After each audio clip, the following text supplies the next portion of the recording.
Memasuki era smartphone, kita mendapati diri kita memiliki kebiasaan yang baru, yaitu membagikan keseharian kita, apa yang kita makan, kita sedang bersama siapa, kita sedang ngapain ke sosial media. Kita berbagi cerita kehidupan kita, profil kita ke media sosial seperti Instagram, Facebook, Twitter, LinkedIn, dan seterusnya. Namun, pelan-pelan kebiasaan hanya membagi berubah. Kita menjadi lebih selektif dalam mengambil gambar atau apa yang akan kita bagikan ke media sosial. Contohnya nih ya, kita melakukan foto session. Kita foto-foto, paling dari 100 foto yang kita ambil, cuma 1 atau 2 yang bakal kita post di Instagram.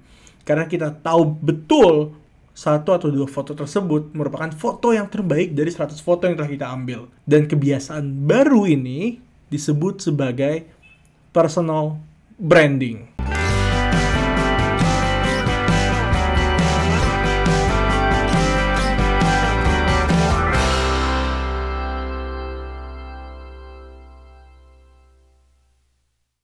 Pertanyaannya, kenapa personal branding itu menjadi hal yang penting?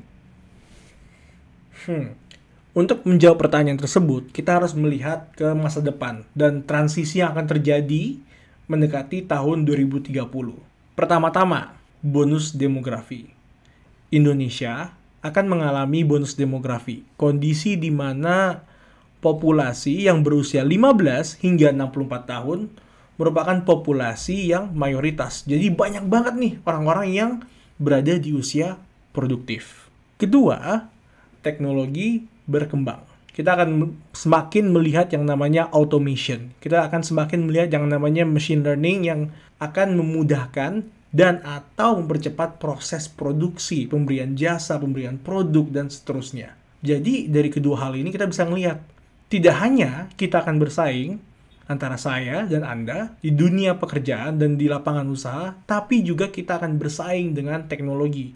Kita harus terus-menerus belajar supaya bisa menjadi orang yang relevan di landscape yang baru ini. Tapi nih ya, perhatikan baik-baik. Sama seperti jualan, memiliki produk yang bagus, memiliki jasa yang bagus, tidak sama dengan orang akan membeli produk atau jasa tersebut. Karena kan intinya, kalau orang tidak tahu keberadaan produk tersebut, manfaatnya apa, kegunaannya apa, perbedaannya apa, yang value-nya apa, orang nggak bakal membeli produk atau jasa tersebut. Ujung-ujungnya, tidak hanya kita harus memiliki kemampuan, tapi kita juga harus bisa membangun reputasi, asosiasi, dan menyampaikan kemampuan kita ke sebanyak-banyaknya orang. Itulah kenapa personal branding itu penting. Pada saat kita dikenal orang, pada saat orang memiliki asosiasi yang baik terhadap diri kita, pada saat orang mengetahui kita siapa, apa yang telah kita capai, kemampuan kita apa, orang akan lebih berani memberikan peluang kepada kita. Peluang seperti pekerjaan misalnya, atau tawaran bisnis, atau bahkan ditawarin menjadi partner di perusahaan mereka. Itulah dampak dari personal branding. Karena balik lagi ke prinsip dasarnya, punya produk yang bagus pun tidak serta-merta penjualan akan bagus. Karena punya produk yang bagus pun tidak akan ada gunanya bila tidak ada yang tahu itu produk gunanya apa, manfaatnya apa, dampaknya apa. Konklusinya adalah, 1, personal branding itu penting sehingga kita bisa di-notice atau dianggap di dunia kerja dan di lapangan usaha. Yang akan berdampak kepada koneksi kita. Orang akan memberikan kita peluang, baik itu pekerjaan atau peluang usaha. Dan terakhir, mendapatkan akses-akses baru. Karena semakin banyak persahabatan kita, semakin banyak akses, semakin banyak peluang yang bisa kita eksplorasi.